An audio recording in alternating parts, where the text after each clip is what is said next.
he's got to deal with black woman issues Oh my writ God. large, and whatever self-hate exists within him. That is self-hate before I've a black never woman. I've never seen a clip of him where he actually praises a black woman. For That's what I'm doing saying. He's something got black woman issue he's got to deal with. But For those who are listening, that was Stephen A. Smith commentating about Jasmine Crockett's lack of work. For context, there was a poll that was recently done, and Jasmine Crockett's approval numbers amongst the American people rival Barack Obama's in 2008.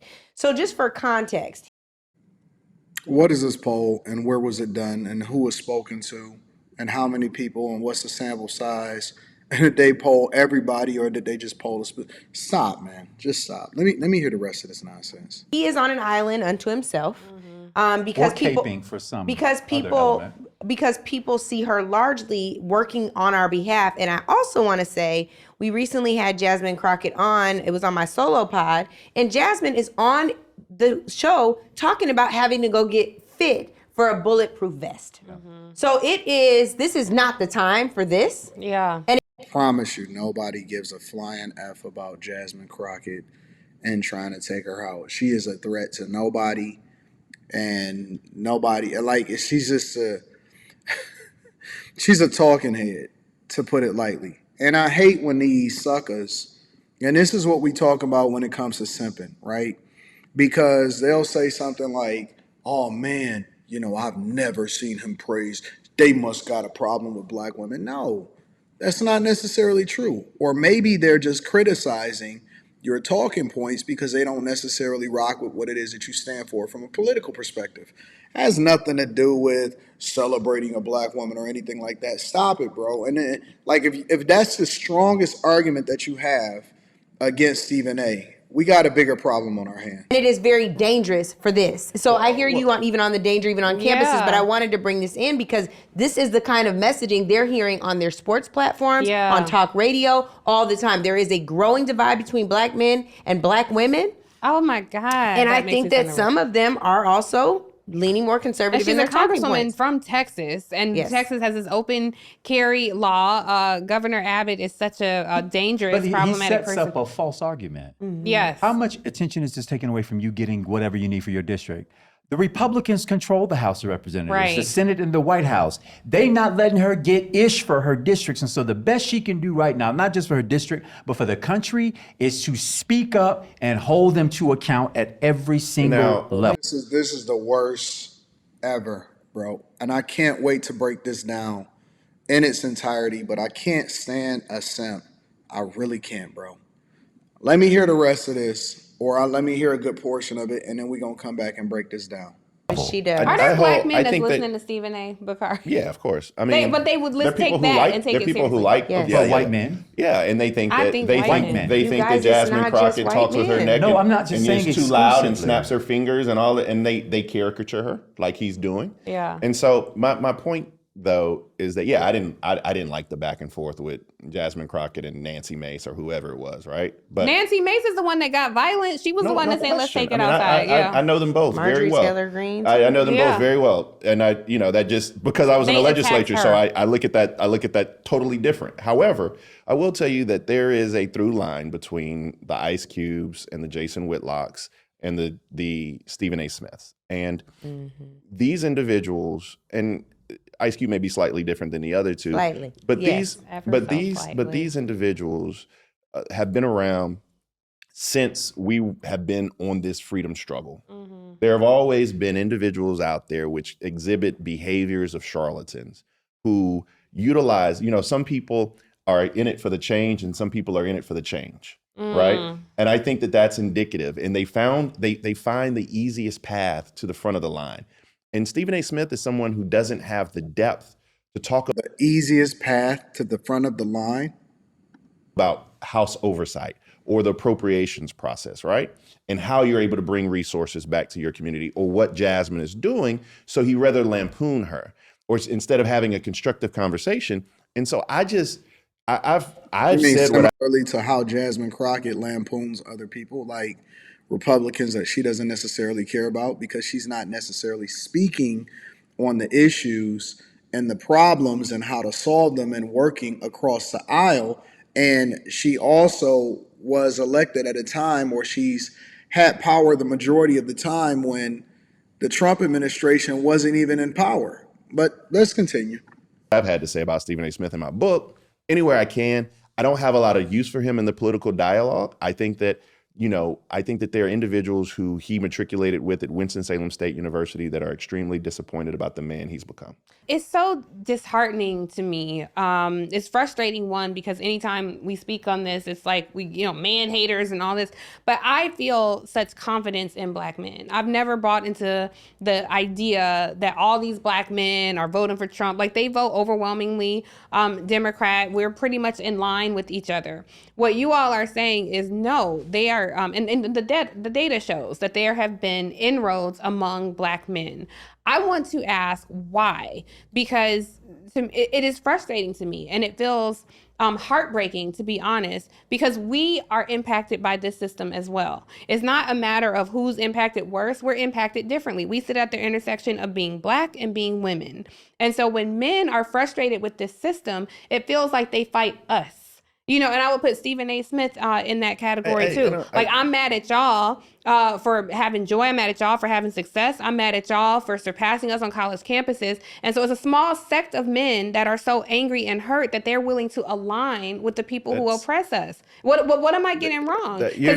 This is so silly, bro. This is the most silly argument ever. And so the thing that I'm wondering is, why does it have to be a gender war, and why can't it be based off of culture, right? And what I mean by that is, number one, nobody is jealous of Black women. Like, if we really want to break down the numbers, really, and then I'm married to a Black woman, as y'all know, for well over 2 decades.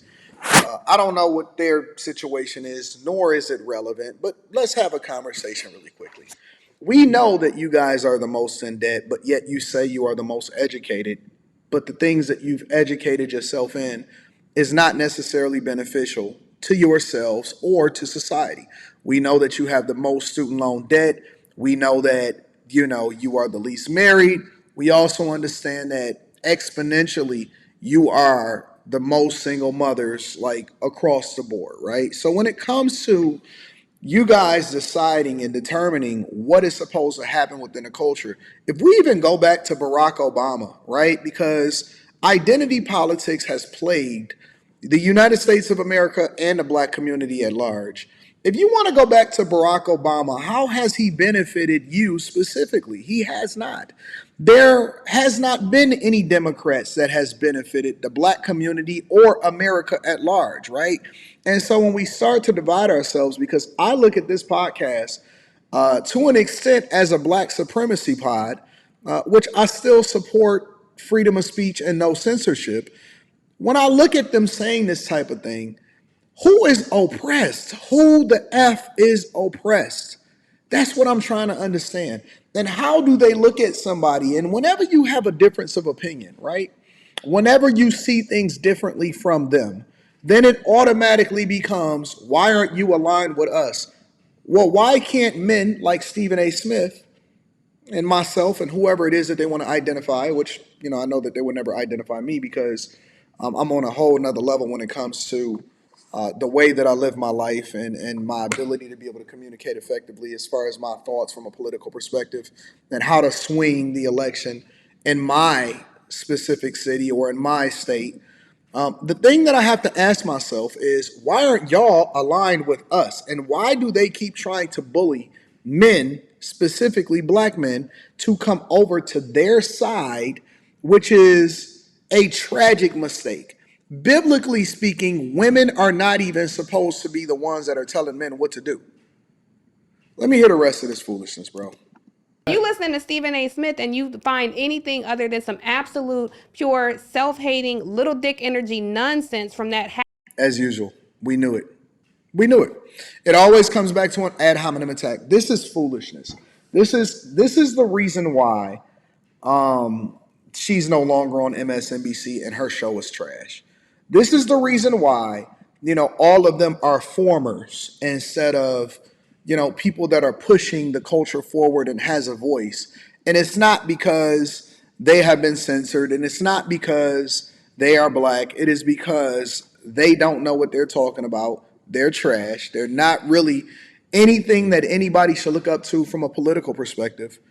But, everybody has a voice and everybody has an opinion. So opinions are like assholes. Everybody have them. Half-witted idiot basking in the non-existent rays of his own ignorance. It is sad to me that he even gets an audience of black men. Why aren't black men right now saying, F Stephen A. Smith, we banning him, we not listening to his podcast, we're not. Now they want to cancel people.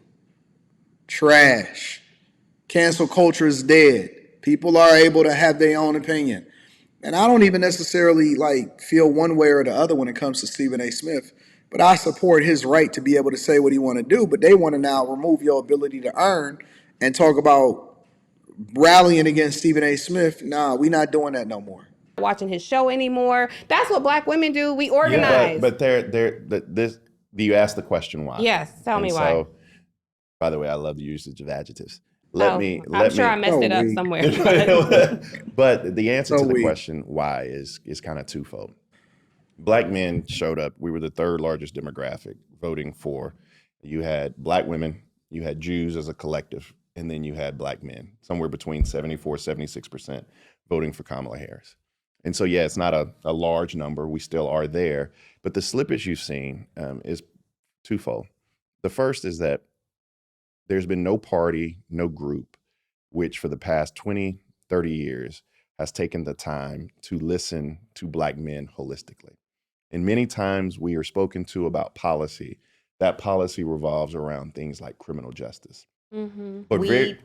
and marijuana. But very rarely do we have fulsome conversations about the black men who are out there struggling to pay for early childhood education, child support, right? How that wages. When the craziest thing is when you get locked up for child support, do you know that your child support continues to grow? Of course. You're driving.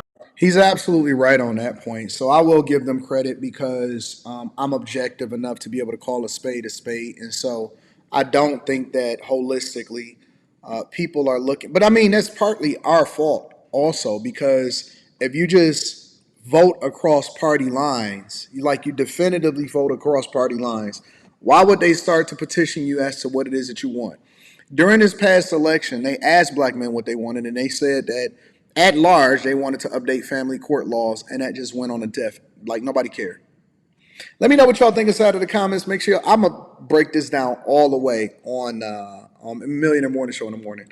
Let me know what y'all think inside of the comments. Make sure y'all tap into the Patreon. Link is in the description. Teach Henley, 40% off your first order, 20% off for life. I love you. I appreciate you. It's going to be fun tomorrow.